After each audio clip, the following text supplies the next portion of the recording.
Hindi pala siya pumangit. Hindi ko lang siya naalagaan ng maayos. Hi mga Mara! So for today's video, iba naman yung content natin. Hindi kasi lahat ng tao mahilig magbasa ng mahahabang kwento. Kaya ako na yung magkikwento para sa inyo.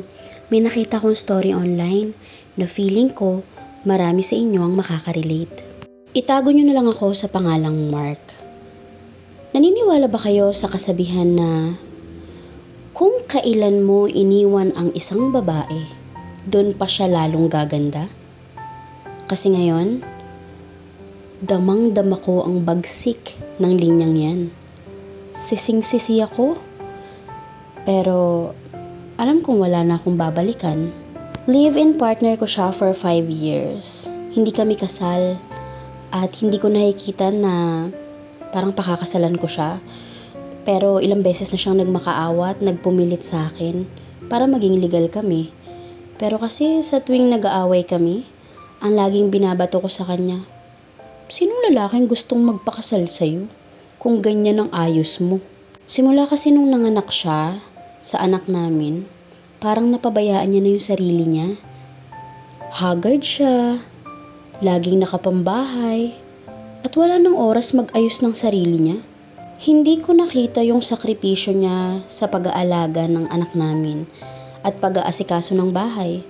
Ang nakita ko lang, hindi na siya yung babaeng nakilala ko noon.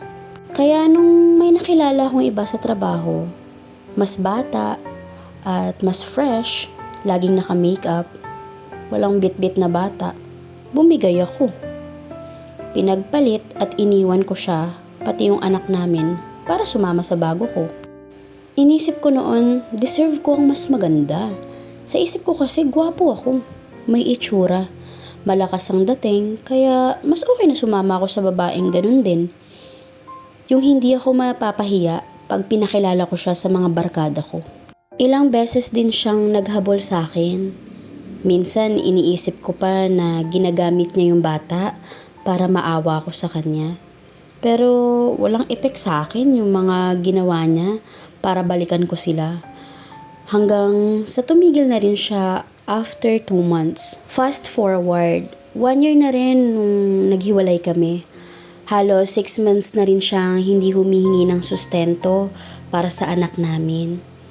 Then nakita ko siya sa isang mall last week. Hindi ako makapaniwala. Halos hindi ko siya mamukaan. Ibang-iba na siya. Sobrang ganda. Blooming at halatang masaya. Ganun yung ayos niya nung bago pa lang kami. Yung dating haggard na nanay, ngayon mukhang Diyosa na. Pero yung pinakamasakit, nung makita kong may kasama na siyang iba. Isang lalaking proud na nakaakbay sa kanya habang karga ang anak namin. Yung boyfriend niya ngayon, mukhang mas higit pa sa akin sa lahat ng aspeto. Doon ko napagtanto na hindi naman pala siya pumangit dahil sa katamaran. Napabayaan niya yung sarili niya dahil naging pabaya ako sa kanya. Hindi ko siya binigyan ng peace of mind at suporta na kailangan niya para alagaan ang sarili niya. Hindi ako nagpakita sa kanila dahil nahihiya ako sa nagawa ko. Actually, nahihiya rin ako sa sitwasyon ko ngayon. Kasi yung babaeng pinagpalit ko sa kanya, iniwan din ako nung nagkaproblema ako sa pera. Karma is real, ika nga. Alam nyo, marami akong what ifs.